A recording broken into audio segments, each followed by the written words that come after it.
So the Refugee Festival Scotland is taking place this year from the 20th till the 30th of June. So it's going to be happening very soon. There's an opportunity for people to come together to share what we have in common and also to raise awareness. At the moment, with the hostile environment we're going through, it does feel quite negative, and everything, all the laws in place, it's a lot for the people to feel hopeless. But when we have festivals like this, like the Refugee Festival, it brings different people together. We decided to hold this event on the 29th of June because we see that education is a key in this country. Without education, it should be difficult for you to have a future. If they put you like an international student, how are you going to pay that fee? That's the first thing. You don't have money, you always receive like a £35 each week. They used to say in my country that many people, they can change the policy.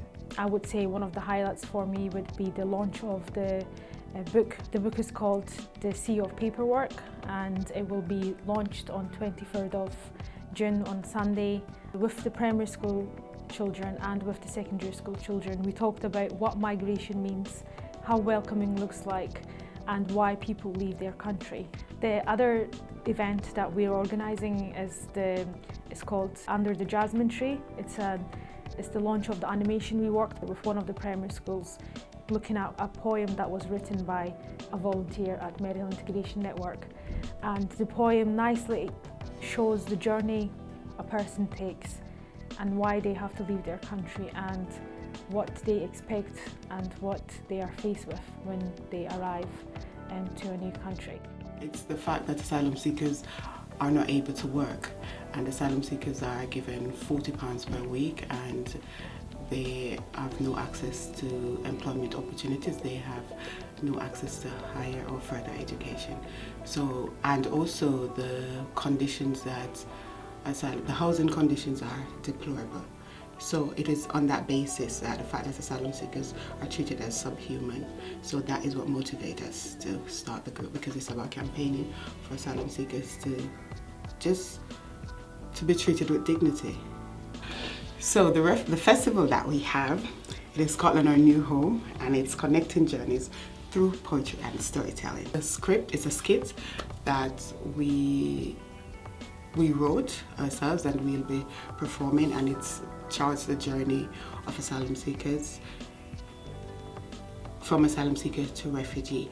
But also what is more important is that it celebrates the resilience of asylum seekers. It celebrates the fact that asylum seekers have been the backbone of the voluntary economy in Glasgow.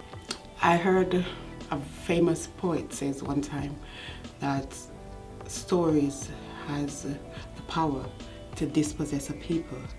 And we believe that in the same way story has a power to dispossess a people, story has a power to empower people, story has a power to connect a people to their history, story has a power to motivate a people, and story has a power to catapult a people into their freedom to some extent, because it is through these stories that are passed down through generation, these oral narratives that are passed down, that is what empowers you, that is what you tap into, and you realize that you're not just this person, or you're not this labor as an asylum seeker, but you're a person with a history. And it's only through oral history those things are passed down to you, and that is why it's important that we are using the medium of storytelling and poetry.